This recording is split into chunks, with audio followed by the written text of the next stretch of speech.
Title: I investigate cults by living amongst them, but I think I've taken things too far this time. My morbid fascination for cults began long ago when I was a young man hearing about a terrible incident in which a great many people died.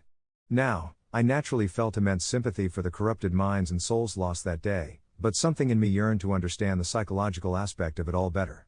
X200B. The years went by and my interest only grew with the satanic panic of the 80s and 90s. Eventually, though, I found my calling. I decided I wanted to quietly investigate cult psychology by embedding myself within them. Or, as any normal person would say, I joined a bunch of cults. It started small, religious kind of stuff. Groups similar to Scientology. These were a good starting point because their collective basis was somewhat still grounded in reality. Not that I was ever the spiritual type, but I could see the appeal even if to someone like myself the ideas posited remained completely ridiculous.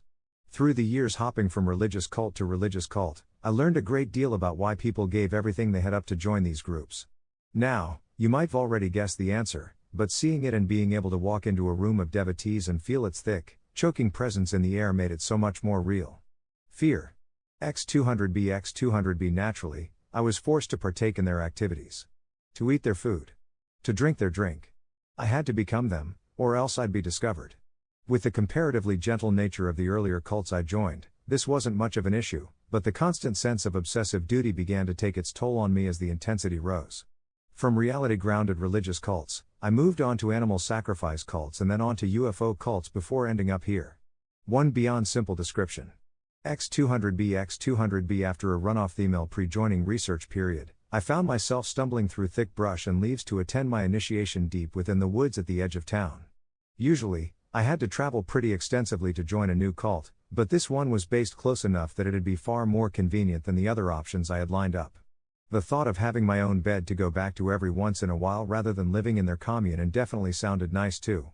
Eventually, I came across a group of young-looking men and women standing in a large circle with interconnected hands. A stone was seemingly suspended in the air just above a raging campfire and a man stood next to it with his back to me. Without turning, he spoke. I see our latest brother has arrived. Welcome to our blessed commune. X200B. Thank you. My name is X200B. No names. He retorted midway through my sentence. X200B. Well, okay. I'm glad to be here, what would you like me to do? X200B. I was familiar with initiations, and the audience surrounding me suggested it'd be more of the same. Taking an oath, reading some words from a scroll, repeating a phrase from a long-forgotten language. That kind of thing. X200B. The man still stood with his back to me and commanded me to walk closer to him. Closer to the stone above the campfire. As I walked, the carvings on the stone became clearer to me. It was a face and not one that was human, either. X200B. Take this dagger and draw blood. X200B. Ooh, I'd never been asked to give blood to whatever idea I'd be pretending to worship before. I felt like I was in a bad horror movie, and I loved it. The sharp tip of the blade he handed me behind his back pierced the skin across my palm and I grimaced before he finally turned to me. He was as young as the others in the circle around me, and yet the look in his eyes was one of a weathered man. Someone who'd seen a lot. Done a lot. X200B. Provide the stone with your offering, he spoke whilst his eyes obsessively followed mine. X200B. Crimson blood dripped down into the crevices of the carving before me and eventually onto the fire. My train of thought was interrupted by the cult members around me breaking into a collective hymn. I tried to make out what they were saying, but it was all unintelligible. Part of me thought it must have been the language of whatever entity they were worshipping, but it didn't sound like any language at all. Then, they began to walk away. Backwards. Creating more distance between me and them yet never breaking eye contact.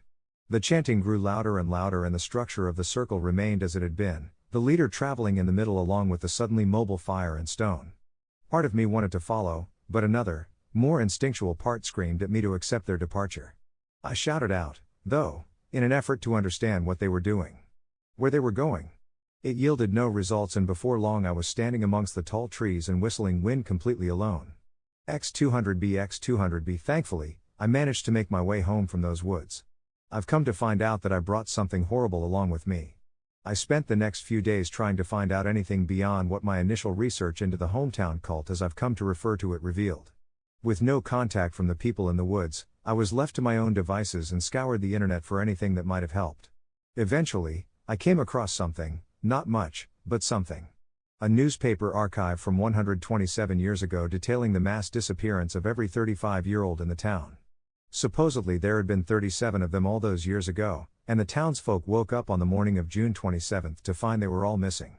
Children walked into the bedrooms of their parents to find sheets strewn on the floor, and weary husbands awoke to their sleeping wives no longer by their sides. Rumor at the time had it that their personal effects were found in a circle deep within the woods at the edge of town. Just like the circle I'd seen. I tried to glean some context into the investigation and what happened next from later editions of the paper, but had no luck. It was as if there was a single mention of the incident and then it too disappeared.